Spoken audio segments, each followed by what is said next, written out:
Welcome back to ASTR, bringing together the Adventist Church's past and present in order to inspire for the future. We're so glad to have you with us again in episode 13. We appreciate so much those of you who are regular viewers and those who have let us know that you're enjoying the program. In this episode, Elizabeth Henry, our digital records manager, shares some exciting news about recent major additions to the ASTR online archive website. Then Dr. Michael Juncker, assistant editor of the Encyclopedia of Seventh-day Adventists, joins me as we share another inspiring story from the ESDA. To conclude, Meredith Carter, editor of the annual statistical report, shares youth ministry statistics. But first, let's look at what happened this week in Adventist history.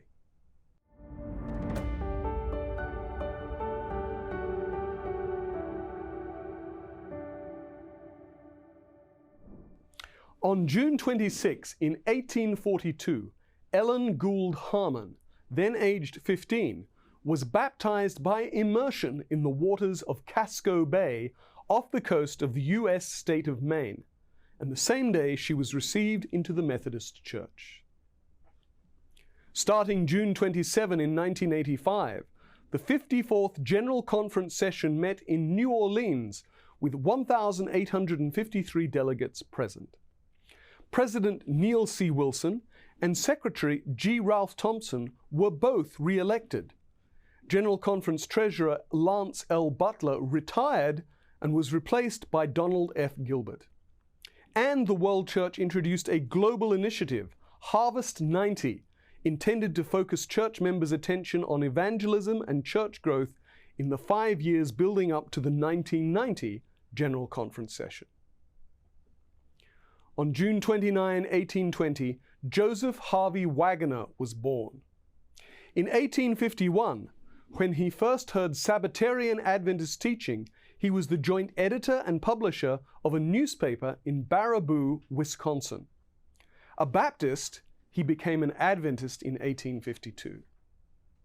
J. H. Waggoner became prominent among the leaders of the embryonic movement and was one of the first adherents to call himself a Seventh-day Adventist.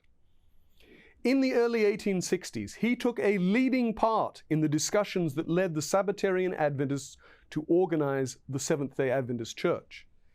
In 1868, he was one of the speakers at the first Seventh-day Adventist camp meeting held at Wright, Michigan.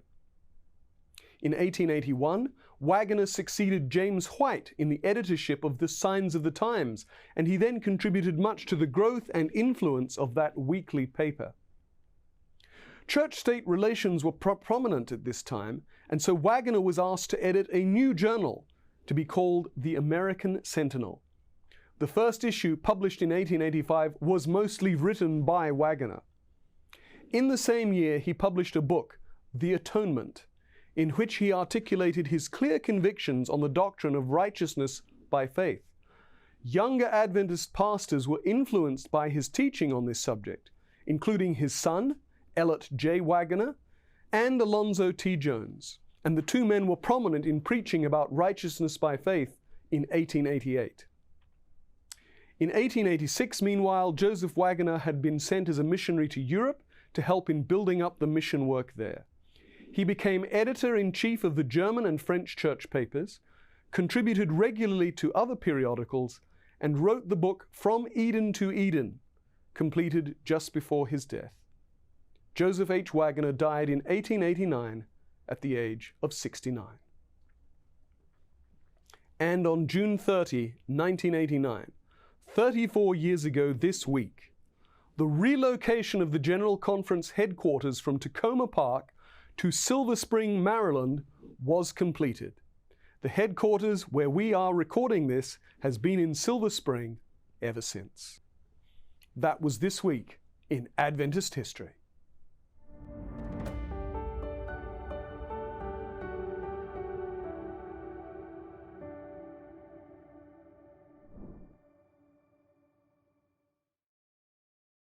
Have you ever wondered what stories have shaped our fate? What timeless wisdom lies within the pages of our history? Well, today, we embark on a journey to uncover a treasure trove of knowledge that has inspired Seventh-day Adventists for over a century. The Adventist Review is a publication that has chronicled the growth and development of our faith for generations. It has had many names over the years. The Present Truth in 1850, Second Advent Review and Sabbath Herald in 1850 through 1851, the Advent Review and Sabbath Herald from 1851 to 1961, Review and Herald from 1961 to 1971, and again the Advent Review and Sabbath Herald between 1971 to 1978 before being renamed Adventist Review in 1978, but has always been familiarly known to church members as the Review. However, here's the burning question. How can one read past issues of this important and influential periodical? Through extensive efforts, past issues of the Adventist Review, going back as far as 1850, have been meticulously preserved, digitized, and uploaded to the ASTR's online archives, making them accessible to anyone seeking a connection to our spiritual and historical roots. In addition, the Office of Archive Statistics and Research, in partnership with Adventist Review, is pleased to announce that the online archives website at documents.adventistarchives.org has recently been updated to include past issues up to 2018. More recent issues can be found at the Adventist Review website.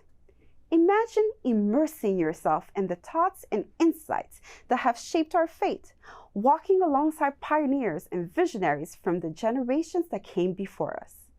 With just a few taps of your keyboard or your phone, you can unlock a wealth of knowledge, seamlessly blending the wisdom of the past with the realities of the present. So whether you're a seeker of the truth, a lover of history, or simply curious about the roots of our faith, the Adventist Review has something extraordinary in store for you. Don't miss out on this incredible opportunity to explore our spiritual heritage. To read the Adventist Review and many other periodicals, visit the online archives today at documents.adventistarchives.org. Today's story from the Encyclopedia of Seventh-day Adventists, which can be freely accessed at encyclopedia.adventist.org, is about Orley and Lillian Ford, champion missionaries to South and Central America. The Fords served in Peru, Ecuador, Guatemala, Costa Rica, and predominantly El Salvador, the country they considered their second home.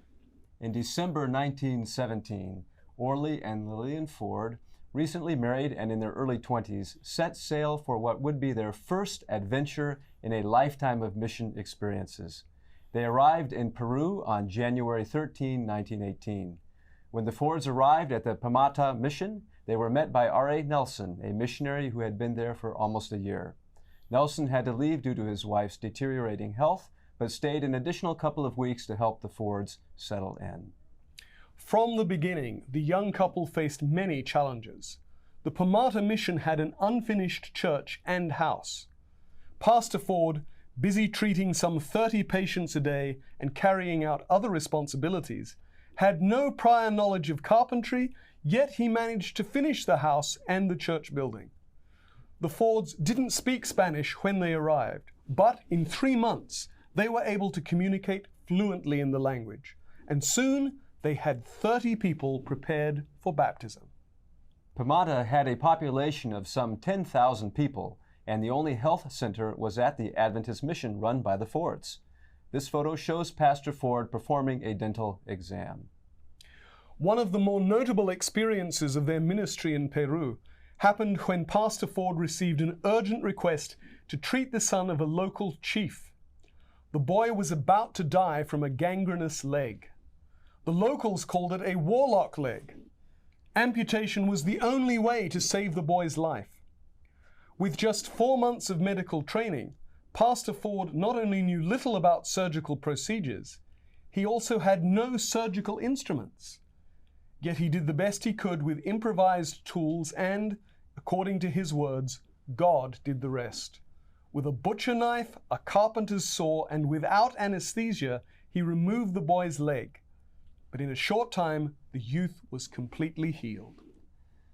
The successful surgery helped Pastor Ford win the hearts of a family who had been hostile to the mission and enabled him to get closer to hundreds in a tribe that hadn't wanted to listen to his message. At the end of his time at the Pomata mission, Pastor Ford had 28 requests to open schools. The local church, despite its capacity to seat 400 people, was not big enough, and many who came to worship had to remain outside the building. Ford prepared 75 people for baptism and had more than 400 people in a new baptismal class. Clearly, he and Lillian had won the hearts of the local community. The Fords were next asked to serve in Ecuador. Here they are pictured right at the beginning of their service in Ecuador. At the end of 1921, they arrived at the port of Guayaquil, where they began their long journey by train to Quito, the capital. They had been praying that God would direct them to the right place to work and asked that, as a sign, He provide them with a house surrounded by people who welcomed them. Pastor Ford spent several weeks visiting various potential sites, but no one was willing to offer him a home.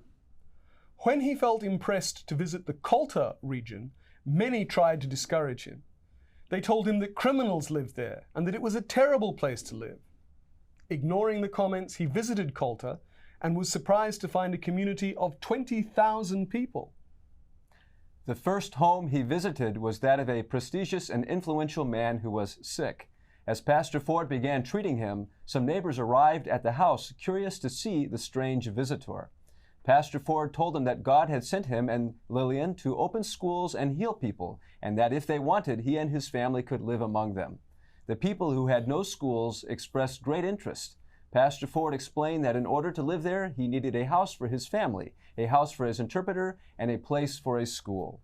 When Pastor Ford visited Colta again, he noticed 3 freshly built huts, one for the interpreter, a second for a school, and a third taller than the others to accommodate his at least 6'4" height. In this photo, you can see the Fords' home in Colta. Friendly and kind to the Fords, the villagers requested that Orley stay with them and teach them how to live and become Christians. At the end of 1922, Orley Ford became very ill, worn out from treating about 4,000 people a month and accepting invitations to preach in many new areas. Doctors recommended that he immediately undergo surgery, but he didn't want to leave his post until a replacement could arrive. However, the mission had no money to send for anyone else. Finally, Pastor Ford's brother John and his wife left California and headed to Ecuador on December 7 to work among the people Orley had served for a year. Soon after their arrival, Orley and Lillian Ford were able to go on their first furlough, or long vacation, that they were entitled to as foreign missionaries. Back in the United States, Orley received the medical attention he urgently needed. In October 1924, the Fords returned to Lake Colta. In the following years, they obtained government permission to open a school, and a church was already built at the Colta Mission. What the Ford families accomplished at Lake Colta Mission began to produce an abundant harvest as the principal cities in the country became open to receiving the Adventist message. The Fords were successful in their mission work in South and Central America because they shared the love of Jesus by living among the people, ministering to their needs and treating them with the utmost respect. In this photo, Orley and Lillian are wearing the traditional dress of the Peruvian Aymara Indians. When Pastor Orley Ford died on November 19, 1972, he had established a record in the Adventist World Church as the missionary who had served the longest outside his country, having dedicated 45 years to South and Central America. Lillian passed away on December 8, 1990. At their request, both were buried in El Salvador, their second home as they used to call it, in San Salvador, the city where they had built their last church. We invite you to read more about the Fords and other Adventist missionaries in the Encyclopedia of Seventh-day Adventists at encyclopedia.adventist.org. That's encyclopedia.adventist.org. Welcome to the latest statistical nugget from the ASTR Data Collection and Publication team. For today's statistical nugget, let's dive into the Youth Ministries World Statistics. We know that youth have a great impact in the Seventh-day Adventist fulfillment of the Great Commission. The Youth Ministry Statistics Table was last published in the 2019 Annual Statistical Report, but the statistics are still collected annually by the Office of Archives, Statistics, and Research, and continue to be compiled and analyzed for statistical purposes. For evaluation and comparison, in 2011, the number of youth in AY societies was 68,557, and in 2021, the figure rose to 97,859. This is a 43% increase in a 10-year span. There was also an increase in AY membership of 7%, from 2,773,989 in 2011 to 2,980,622 in 2021. Ambassador clubs more than doubled from 12,473 in 2011 to 26,577 in 2021. Ambassador membership grew remarkably by 284%, from 195,061 in 2011 to 749,036 in 2021. In the area of Pathfinders, the clubs grew from 35,812 in 2011 to 61,202 in 2021, and with overall Pathfinder membership, the figures rose from 1,352,920 in 2011 to 1,614,130 in 2021. Regarding adventurers, the clubs more than doubled from 26,454 in 2011 to 58,163 in 2021. Overall, adventurer membership was the only area that declined by 11%, from 1,433,040 in 2011 to 1,275,811 in 2021. The number of public campus ministries chapters recently began reporting in 2019 and have held steady from 4,687 in 2019 to 4,685 in 2021. In addition, the number of public campus ministries members increased from 148,685 members in 2019 to 212,895 by 2021. For more information on world statistics of the Seventh-day Adventist Church, go to AdventistStatistics.org. That's AdventistStatistics.org. Thank you again for watching this episode of ASTR.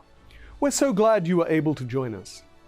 If you've enjoyed this episode, please subscribe on YouTube and please share it with your friends. And if you've enjoyed this show, you can receive more informative and inspiring content on our social media channels. Go to Facebook or Twitter and search for Adventist Archives. Join us again next time as we bring you the best of Adventist history and today.